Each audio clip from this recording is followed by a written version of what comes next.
బస్తీలోని బండ్లగూడలో అపశృతి చోటు చేసుకుంది. వినాయక విగ్రహం తీసుకువెళుతుండగా విద్యుత్ షాక్కు గురయ్యారు. ఈ ఘటనలో ఇద్దరు మృతి చెందగా మరొకరికి తీవ్ర గాయాలయ్యాయి.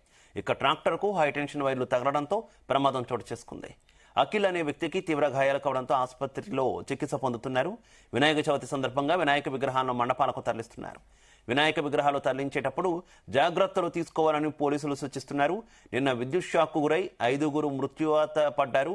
ఇవాళ మరో 2కి తీవ్ర గాయాలయ్యాయి. భారీ వర్షాల నేపథ్యంలో కరెంట్ పోల్స్, విద్యుత్ వైర్లకు దూరంగా ఉండాలని పోలీసులు సూచించారు.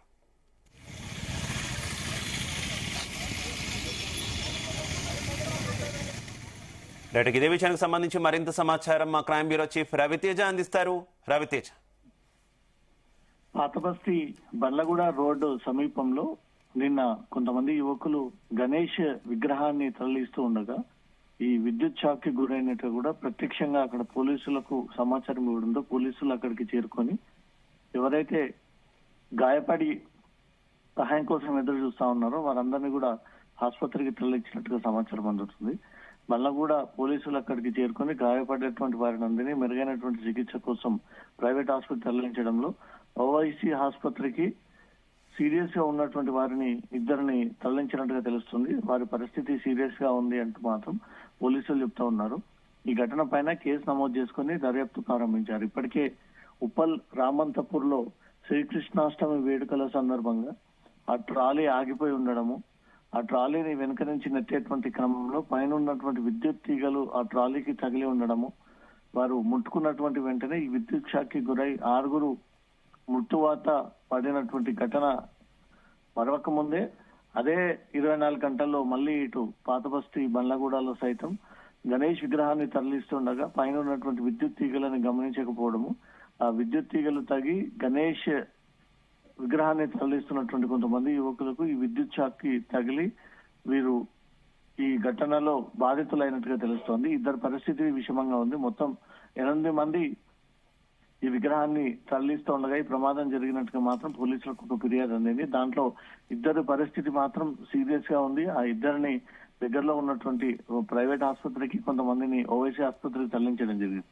ఈ గణేష్ విగ్రహాలని తీసుకెళ్లేటప్పుడు గాని, మళ్ళీ నిమజ్జనం సమయంలో బయటికి తీసినప్పుడు గాని, ఊరేగింపుల సమయంలో గాని తగిన జాగ్రత్తలు పాటించాలి. తప్పనిసరిగా ఎలక్ట్రిసిటీ డిపార్ట్మెంట్ కి సమాచారం ఇవ్వాలి.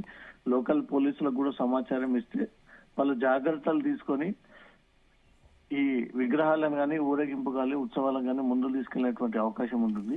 యువకులు నామ్స్ అన్ని కూడా పాటించకుండా ప్రతిసారి తీసుకొచ్చే విధంగానే ఈ విగ్రహాలు తీసుకురావడము, పైన ఉన్నటువంటి విద్యుత్ తీగలు గమనించకపోవడము, ఇప్పటికే వరుసగా కురుస్తున్నటువంటి వర్షాల కారణంగా అక్కడక్కడ కొన్ని చోట్ల విద్యుత్ తీగలు తెగి రోడ్డుపై వేలాడుతున్నటువంటి పరిస్థితి. అలాంటి సిచ్యువేషన్ అది ఉంటే మాత్రం ఇమ్మీడియట్ గా ఎలక్ట్రిసిటీ డిపార్ట్మెంట్ కి ఆ సమాచారాన్ని అందజేయాలంటూ కూడా ఇప్పటికే పలు సూచనలు జారీ చేస్తా ఉన్నారు.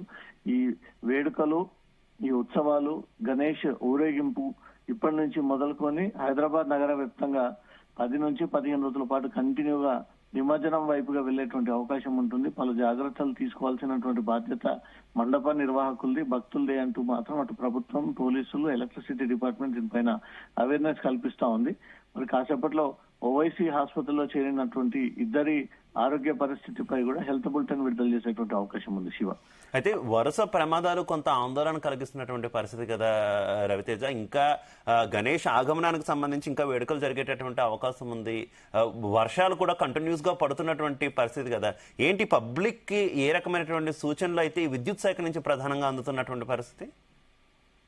గతంలో ఈ ప్రభుత్వాలు ఈ స్తంభాలను ఏర్పాటు చేసినప్పుడు అక్కడ వరుసగా ఒకదానిపైన ఒకపైన రోడ్లు ఏర్పాటు చేయడంతో ఆ స్తంభాలు ఎక్కువగా లోపలికి మునిగిపోవడము, ఆ పైన ఉన్నటువంటి విద్యుత్ తీగలు మనిషి చేతి లేపితే అందేటువంటి పరిస్థితికి చేరడము, రాను రాను రోడ్లు వేసి రోడ్లు పూర్తిగా పెచ్చులుగా మారడము, మళ్ళీ దానిపైన కంకర సిమెంట్ వేసి ఈ రోడ్లని ఎప్పటికప్పుడు హైట్ పెంచుకుంటూ పోతా ఉంటుంటే ఈ విద్యుత్ తీగలు అనేవి చేతికి తగిలేటువంటి పరిస్థితి ఉంది అనేది మాత్రం నేను అంబర్పేటలో జరిగినటువంటి రామంతపూర్ ఇష్యూలో కూడా అధికారుల దృష్టికి అదే ఇష్యూని తీసుకెళ్లారు. ఇప్పుడు సిటీ వ్యాప్తంగా కూడా అన్ని చోట్ల సేమ్ ఇదే పరిస్థితి ఉంటుంది కాబట్టి ఈ 10, 12, 16, 18 ఫీట్లకు చెందినటువంటి విగ్రహాలను తరలించేటప్పుడు మాత్రం జాగ్రత్తలు వహించాలి.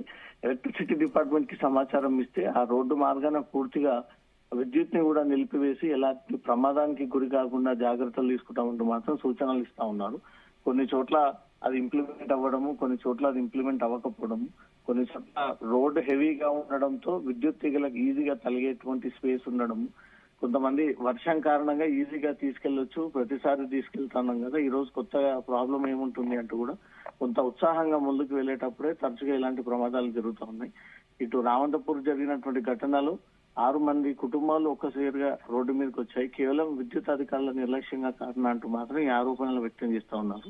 ఇటు బండ్లగూడలో జరిగినటువంటి ఈ ఇష్యూ సైతం అధికారుల కేర్లెస్ తోటే జరిగింది. ఈ వైపుగా విగ్రహాలు వస్తాయని తెలిసి అక్కడ విద్యుత్ అంతరాయం కలిగించకుండా, నిలిపివేయకుండా ఈ రోజు ఆ విద్యుత్ కంటిన్యూగా ఉండడం కారణంతో ఈ ప్రమాదం జరిగింది అంటూ మాత్రం యువకులు, మండప నిర్వాహకులు అయితే ఆరోపణలు వ్యక్తం చేస్తా ఉన్నారు. మరి కాసేపట్లో ఎవరెవరు ఏ ఆరోగ్య పరిస్థితిలో ఉన్నారు, వారి ఆరోగ్యాన్ని తాలూకా పూర్తి వివరాలన్నీ కూడా వైద్యులు రిలీజ్ చేసేటువంటి అవకాశం ఉంది.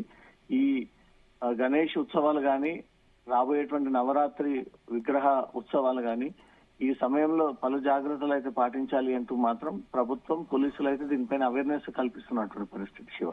Right, okay, thank you Raviteja.